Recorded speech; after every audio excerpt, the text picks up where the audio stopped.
Hey everyone, welcome back. Now let's talk about Guess Who and Mafia in the Morning. Now I don't know why, but I was seeing a lot of discourse before the release. Now I find it amusing because all these comebacks, I never really saw this much discourse before their comeback, but yeah, let's get into it. Now a bunch of people had found the name Mafia in the title pretty problematic, and it was pretty amusing to see the conversation. But then people also brought up the game Mafia and how it correlates to the lyrics. Now from my own personal view, I really did not feel anything about it because the lyrics were pretty innocent and there wasn't any misinformative or problematic depiction of the real life mafia, but I do understand where a lot of Italian fans were coming from. A lot of people were also trashing JYP and telling him to stop producing itzy's music because a lot of netizens complained about how terrible the lyrics in the song was. I'll get into that part later, but I was just laughing at how everybody were trashing JYP, and honestly, I'm not gonna really give my opinion on this. It's just what people were discussing about. Now let's talk about the song.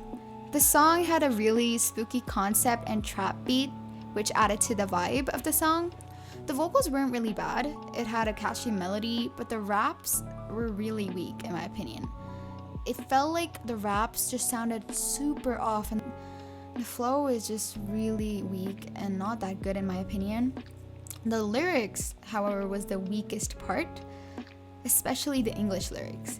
The execution and the phrases were really tacky and really outdated. It was sounding super off. I do agree they should really try to improve the lyrics, it just wasn't done well.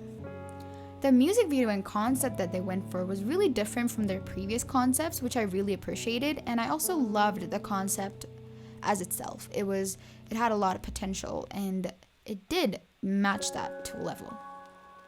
They went for a more mature concept while still retaining the itzy sound and Teen Crush style. I will talk about the small parts of the song that I do enjoy.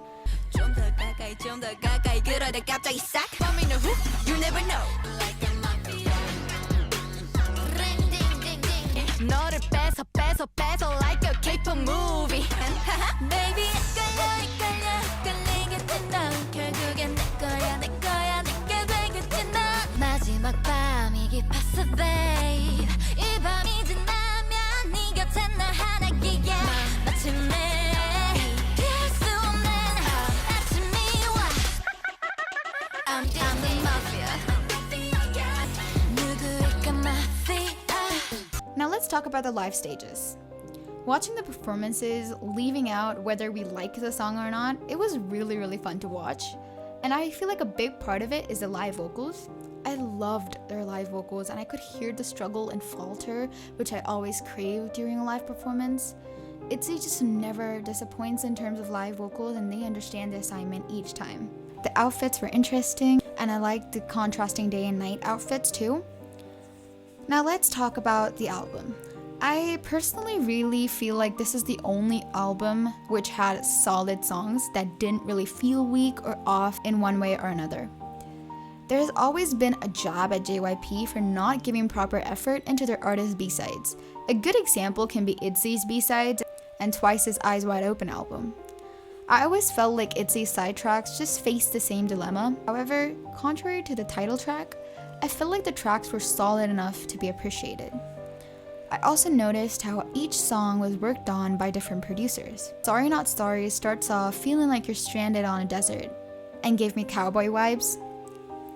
The vocals and raps weren't really weak either. Tennis was a really good song and I feel like it's my most favorite song in the album, and I loved how they focused on the vocals and I loved the instrumental as well. Kidding Me had really familiar instrumentals, but it was a solid song overall. Shoot was also a really fun song and it had the stylistic autotune that didn't really sound bad, it really fit the style and I enjoyed it. I do wish itzy can someday participate in their songs, but with JYP's issue with lack of creative freedom makes me think otherwise. The era honestly is pretty solid, but the weakness of the title track really undermines how good this era could have become. Anyway, that's it for my review, and I hope y'all liked it. It's a very short review, but I didn't plan to make a really detailed and analytical review. I just wanted to make a really lighthearted video about the era in general. So if you liked the video, do subscribe for more thoughty content.